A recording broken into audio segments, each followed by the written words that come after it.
बिस्मिल्लाहिर्रहमानिर्रहीम। अस्सलाम वालेकुम। आपका इन्फो टीवी की एक मुफीद वीडियो में खुश आमदीद कहेंगे। आज हम बात करने वाले हैं जर्मनी के विज़िट वीज़ा के बारे में।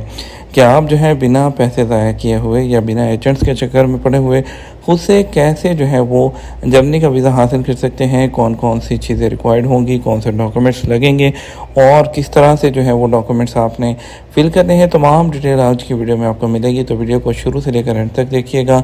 तो हम चलते हैं अपने टॉपिक की तरफ। आप इस वक्त मौजूद हैं जर्मनी की ऑफिशियल जो उनकी एम्बेसी की वेबसाइट है उस पर मौजूद है। मैं आप देख सकते हैं कि यहाँ पर लिखा हुआ है Shenzhen visa German mission in Saudi Arabia. ठीक है, यहाँ पे सबसे पहले नंबर पर है विजिट वीज़ा रिक्वायरमेंट, दूसरे नंबर पर है bodies responsible for issuing visa, application preparation, applying application procedure, processing का टाइम और इम्पोर्टेंट इन्फॉर्मेशन और डाउनलोड वगैरह। ठीक है, सबसे पहले नंबर पर देख लेते हैं कि वीज़ा की रिक्वायरमेंट क्या क्या है। ठीक है, यहाँ पर आप देख लीजिए वीज़ा की जो रिक्वायरमेंट है, जो नेशनल्स ऑफ यूरोपियन कंट्रीज़ हैं या यूरोपियन सिटीजन हैं वो उनको वीज़ा की ज़रूरत ही नहीं होती है।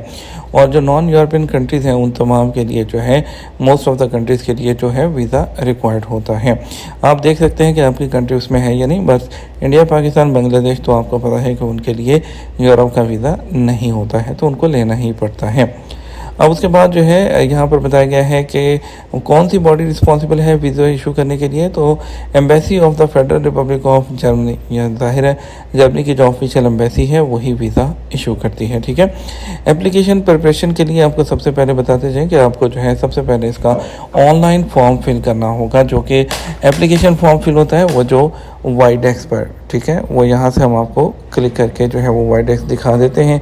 वाइडेक्स क्या है, लेकिन इसको जो है मैं बैक करता हूँ। वाइडेक्स को हम जो है एक न्यू पेज में ओपन करते हैं ताकि ये पेज हमारे पास खुला रहे।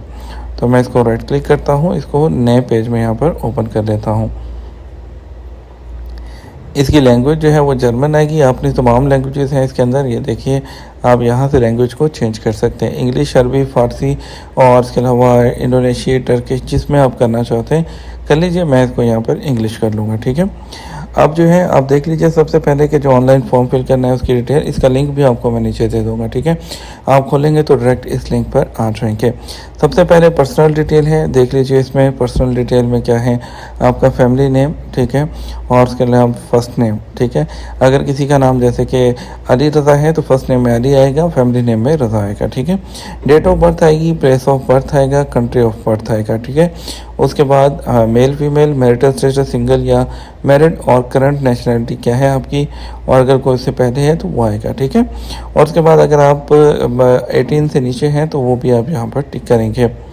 उसके बाद जो पेरेंट्स हैं एप्लीकेंट के, अगर वो ट्रैवल कर रहे हैं तो उनका डाटा यहाँ पर वो भी फिल होगा। अगर जो है साथ ट्रैवल नहीं कर रहे हैं तो आप देखिए यहाँ पर ये जो है। उसके बाद यहाँ पर चिल्ड्रन इंक्लूडिंग चिल्ड्रन ओवर 80, अगर बच्चे साथ आपके ट्रैवल कर रहे हैं तो वो भी यहाँ पर फिल होगा। यहाँ पे पेरेंट्स की डिटेल आ जाएगी, उसके नीचे ऑक्यूपेशन के आप काम कौन सा करते हैं वो डिटेल आएगी। उसके नीचे कॉन्टैक्ट डाटा आएगा, आपका street, house number, town, city, postal code, country और टेलीफोन नंबर। ठीक है, और उसके बाद आइडेंटिफिकेशन पेपर यानी कि आपका पासपोर्ट। यहाँ पर ट्रैवल डॉक्यूमेंट में आपका जो है ऑर्डिनरी पासपोर्ट आ जाएगा, पासपोर्ट का नंबर आ जाएगा, date of issue, expiry date, issuing country. ठीक है, उसके बाद यहाँ पर जो ट्रैवल डाटा है वो यहाँ पर आ जाएगा। आपने पर्पज़ ऑफ स्टे बताना है, जर्मनी में आप किस पर्पज़ के लिए रहना चाहते हैं, तो यहाँ पर आप जो है अदर लिख देंगे। अदर में जो है आप यहाँ पर एक्सप्लेन कर दें फॉर टूरिज़म। ठीक है, और उसके बाद किस डेट से किस डेट तक आप जाना चाह रहे हैं। ठीक है, उसके बाद आप नीचे आ जाइए, यहाँ पे रेफरेंस देना है आपने। ठीक है, फॉर रेफरेंस कि आप किसी भी कंपनी का या किसी भी बंदे का किसी भी कॉन्टैक्ट नंबर जो है कंपनी का दे सकते हैं, जो कि आपका बैकग्राउंड कंफर्म कर सके। वो आपकी कंपनी हो सकती है, कोई एजुकेशनल बैकग्राउंड से हो सकता है, उसकी तमाम डिटेल आपको यहाँ पर देना होगी। ठीक है, फिर आपके यहाँ से आपसे पूछा जाएगा कि आप के मीन्स ऑफ सपोर्ट यानी कि आपके बैंक स्टेटमेंट वगैरह।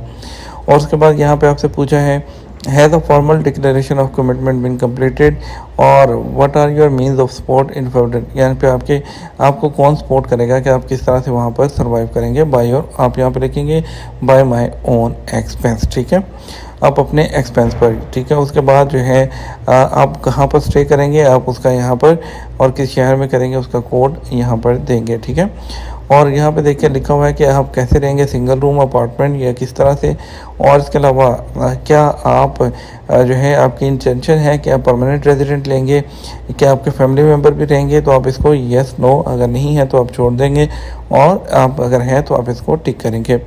और इसके पहले अगर आपने कोई स्टे किया है तो उसको भी यहाँ पर येस करेंगे। और उसके बाद यहाँ पर नीचे डिक्लेरेशन है कि क्या कभी आपको कोई जेल वगैरह तो नहीं हुई, आप इसको नो करेंगे। और इसके अलावा इससे पहले आपको कभी डिपोर्ट तो नहीं किया गया है, आप उसको भी जो है यहाँ पर जो है वो नो करेंगे। और इसके अलावा आपको कोई ये वाली कोई बीमारी तो नहीं है, ये तमाम जो बीमारियाँ लिखी हुई हैं तो आप इसको भी नो करेंगे, ठीक है। और आप इसको सेव कर देंगे। सेव करके आपने इसका प्रिंट आउट भी ले लेना है, ठीक है। उसके बाद आपके यहाँ पर लिखिए हैं या देखिए कि you can apply for the visa. आप 6 माह पहले तक जो है वो वीज़ा अप्लाई कर सकते हैं। एप्लीकेशन का प्रोसीजर क्या है, वो आप जो है एप्लीकेशन के लिए आपके पास यहाँ पर देखिए embassy will decide on the issuance of visa, यानी कि आपकी एम्बेसी डिसाइड करेगी कि आपका वीज़ा लगेगा या नहीं, आपका पर्पज़ क्या है। और इसके अलावा आपके पास ट्रैवल इंश्योरेंस होनी चाहिए। मैं आपको बाकी की डिटेल के लिए लेके चलूँगा। 15 दिन लगते हैं प्रोसेसिंग टाइम के। और इसके अलावा जो है इसके लिए मैं आपको लेके चलता हूँ VFS की वेबसाइट पे, ठीक है। ये VFS की वेबसाइट है, यहाँ पर हम सेलेक्ट कर लेते हैं टूरिस्ट वीज़ा। अब यहाँ पे भी आपको वीज़ा फ़ीस और तमाम डिटेल जो है यहाँ पर दिखाई दे रही होंगी। अगर आपने एक से ज़्यादा कंट्री का विज़िट करने का इरादा रखते हैं तो जिस कंट्री में स्टे आपका ज़्यादा होगा उस कंट्री में आप अप्लाई करेंगे। जैसे कि अगर आपने जो है वो 10 दिन स्पेन रुकना है, 15 दिन जर्मनी रुकना है, 10 दिन नीदरलैंड रुकना है, तो जिस कंट्री में ज़्यादा स्टे होगा उस कंट्री का वीज़ा उस एम्बेसी में आप अप्लाई करेंगे। वीज़ा फ़ीस 80 यूरो होती है, ठीक है। और 6 से 12 साल के बच्चों की 40 यूरो होती है।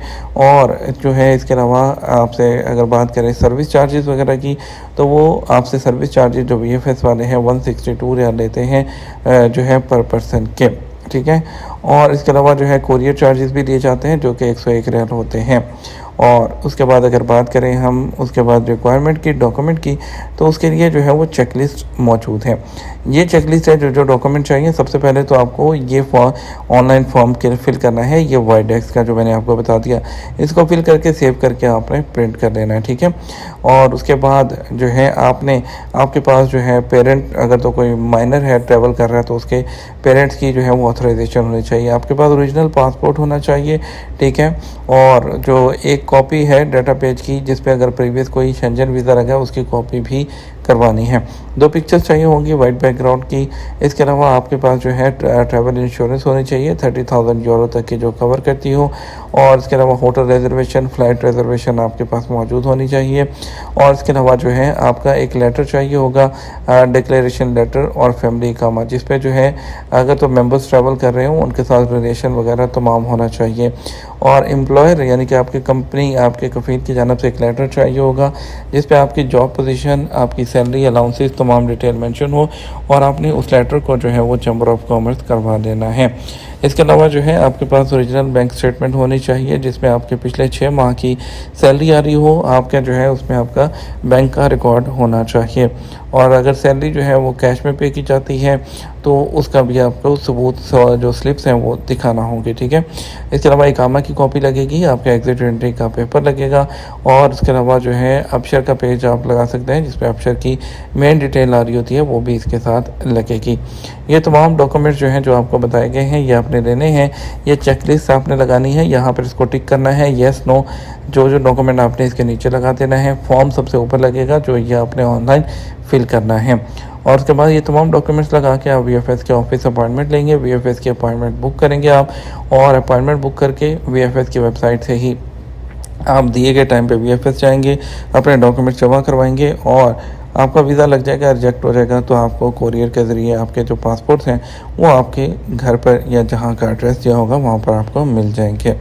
ये एक सिंपल सा प्रोसीजर है, अपने डॉक्यूमेंट्स रेडी करने हैं और VFS के थ्रू अपॉइंटमेंट बुक करके अपने डॉक्यूमेंट जमा करवाने हैं। VFS फिर एम्बेसी में आपके डॉक्यूमेंट भेजेगा, वीज़ा वहाँ से एक्सेप्ट या रिजेक्ट होकर आपको मिल जाएगा। उम्मीद करते हैं आपको वीडियो पसंद आएगी। वीडियो को लाइक और शेयर कीजिएगा। अस्सलाम वालेकुम।